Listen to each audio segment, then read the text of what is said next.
let's go to James in Charlotte. Hey, James, what's going on? How y'all doing today? Remarkable. How about you, man? I'm pretty deflated, to be honest with you. I'm sorry to hear that. What's up, brother? So, me and my wife started off last year doing the Dave Ramsey plan and was on baby step 2. We had $105,000 approximately of consumer debt and IRS debt, and we got that down to about $43,000. And Hey, hold we on. lost about eight. Hold on real quick. You paid off $60,000 in a year? Yes, we make between $110,000 to $120,000 a year. Okay, Both of us combined. I know you're deflated right now. We're going to get to that. But I want to take 1 second and just say, that's what's up. Congratulations. That's awesome. I appreciate it. 60-something $1,000. It's incredible. All right, so I guess this takes a left turn here somewhere, right? Yeah, about 6 months ago, we went through a DSS issue and had to hire a lawyer and go through all the legal proceedings with that. What kind of issue? And, what kind of issue? A DSS issue with my kid. Okay.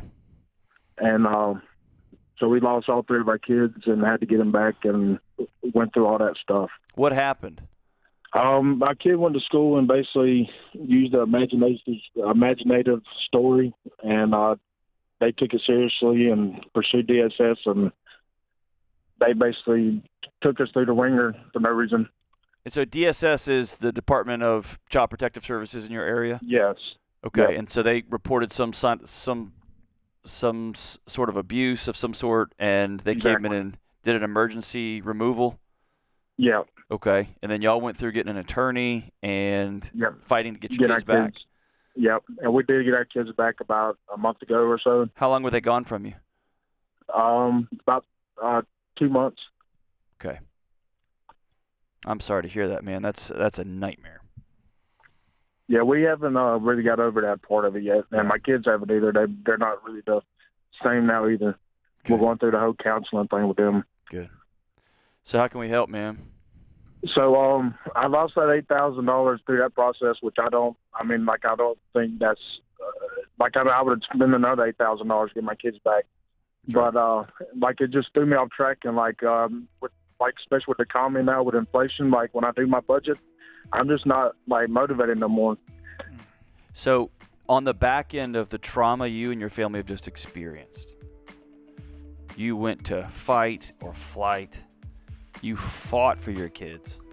You went sprinting after them to protect them. You got everybody back in the house, and that snow globe of your home has been shaken. Not having motivation is totally normal. I want you all to grieve this thing together, lean into that counseling, and then you and your wife are going to have to excavate what was and build something new, because you're a family that's experienced trauma. Right before the break, we took a call from James in Charlotte, North Carolina. Him and his wife were on the same page, and they were just crushing $100,000 worth of debt. And we ran right up against the break there, James, and so I'm glad that you hung on the line, because I want to circle back a little bit. You guys had paid off $60,000 in a year, and for any number of reasons, behind closed doors, there were some conversations at school with one of your kids, and the Child Protective Services got involved, took your kids away for a while. They are now back, but you spent a chunk of money, $8,000 with attorneys and fighting for your kids, which, as you noted, you would have spent $16,000, you would have spent $100,000 getting those kids back in your home. But now you're in the big exhale, right? Things feel like they're in ash. Am I right? That's right. So walk us through what's going on in your home. Financially? No. I'm talking about the spirit of your house right now. Is everybody deflated and a little bit terrified and exhausted and mad and all those things, hurt? Yeah, a little bit of everything, and scared of not knowing what to expect. You always expect another call or visit from DSS. Okay. And what's happening in that school when he goes to school. I mean, it's just what he's going through and the guilt he feels. We try not to make him feel guilt about it. But, I mean, he's 8 years old, so he does feel a little bit and understands a little bit of the repercussions, but not all of it. Sure. And what about the other kids in your home? Are they upset with you guys, with them, with everybody? Well, it was another kid involved was 5 years old and then a 1-year-old. Okay. And the 1-year-old, we kind of lost a little bit of bonding time with him and a little bit of development delays because he wasn't in our care. Yeah. and the 5-year-old just going through a bunch of separation anxiety. Yeah. So we're getting him treated for that as well. How long were they gone? Right at 2 months. 2 months, huh? Whew. So, And normally we don't even go a night without them. Like, we don't pawn our kids off and go have fun. We normally just do family stuff all the time if we're not working. yeah. So they're not used to being away from us, and we're not used to being away from them.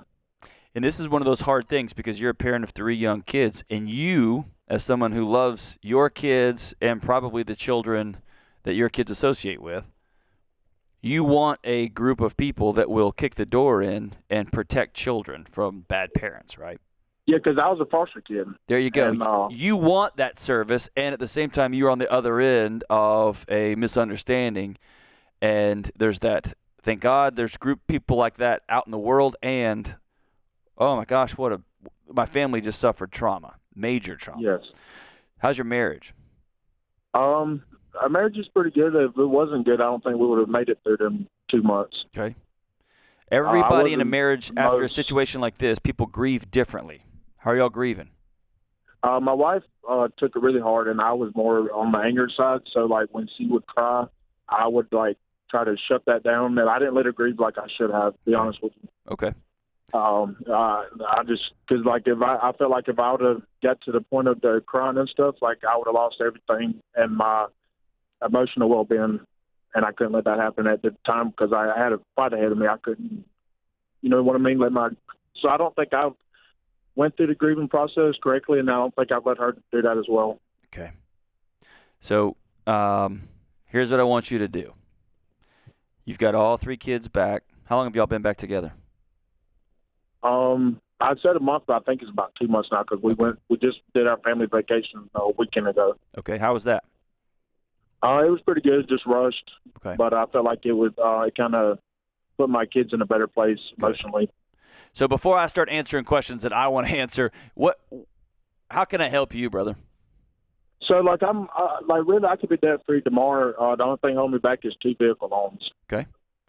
And where I put myself, and then, like, when I budget to do that, like, every little setback now, like, I guess because of anticipation of something coming up now, it just, like, I can't go all in no more. Like, I feel like I got to hold back and wait to see what else is going to happen.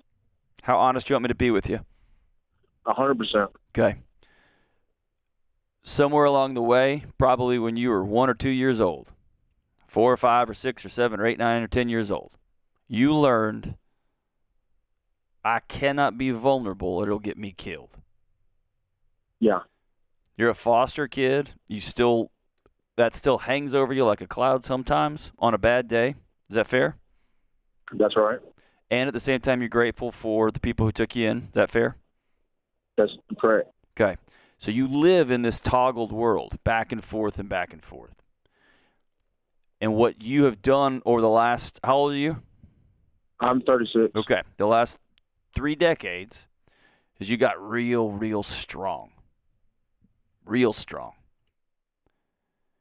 And in counseling, we call it leakage. And that's a dirty diaper term, but the reality is this. You can deal with that stuff, or it will deal with you. It will come out in rage. It will come out in anger. It will come out in unable to take a firm next step, and so you end up just shutting down. And shutting down, if you think of like one of those machines at the dump that crushes cars and just presses down your feelings and your emotions and your relationships, another word for that is it will depress everything. Yeah, and I feel like that's where I'm at. That's where you are. That's exactly right. So I want you to know 2 things. Number 1, your body's working just like it's designed to. And you can heal. And you'll be able to take a full breath again if you choose to. The choice there starts with sitting with your wife one night after your kids are in bed and looking her in the eye and holding both of her hands and saying, I didn't let you grieve this. I didn't let you cry, and I'm sorry. And then following that up with, I don't know how to grieve and cry, and I feel like if I start crying, I won't ever be able to stop. And what you're going to do, it's completely counterintuitive to enter a fight on your back, right? Yeah. And the only way through this is through connection and relationship, and the only way to connection and relationship is through being vulnerable. and being honest and saying the words, I hurt, I'm scared, I'm sorry. And those aren't 3 words that have served you well in the past because you've had to be really tough to navigate a really hard row, right? That's right. Do you love that woman? Yes, I do. You trust her? Yes. Now's the chance to turn it all around. When you connect, you'll be able to breathe. And you'll be able to sleep for the first time in 4 months. That's right. And when she says, how can I help you? And you're honest with her, you'll be able to breathe and sleep. And when you ask her, how can I best serve you right now? How can I help you grieve? Because I know we're going to grieve different. And that doesn't mean you got to cry on the floor and kick and scream and write poetry to yours. That is, everyone grieves differently. But you got to be honest about what you need. And then you can go into the money stuff.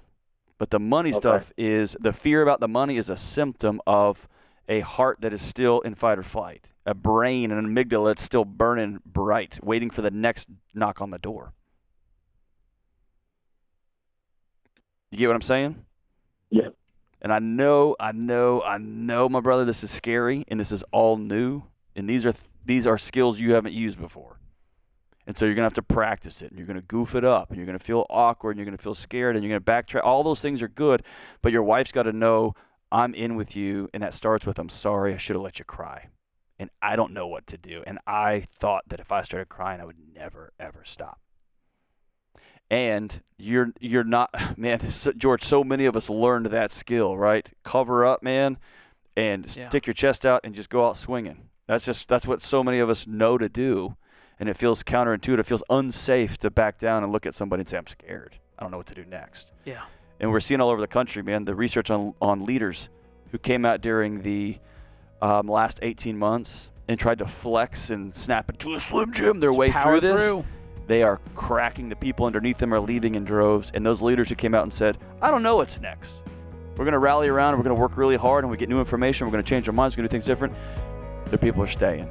And they're staying. And they're being successful. And they're pivoting and moving. Same thing works in relationships and in marriages. Yeah. It's a hard season, my brother. And it's scary. And I'm sorry that your family experienced this trauma. Healing is up to you and your wife. And it comes today. Start today, Brother James. This is The Ramsey Show.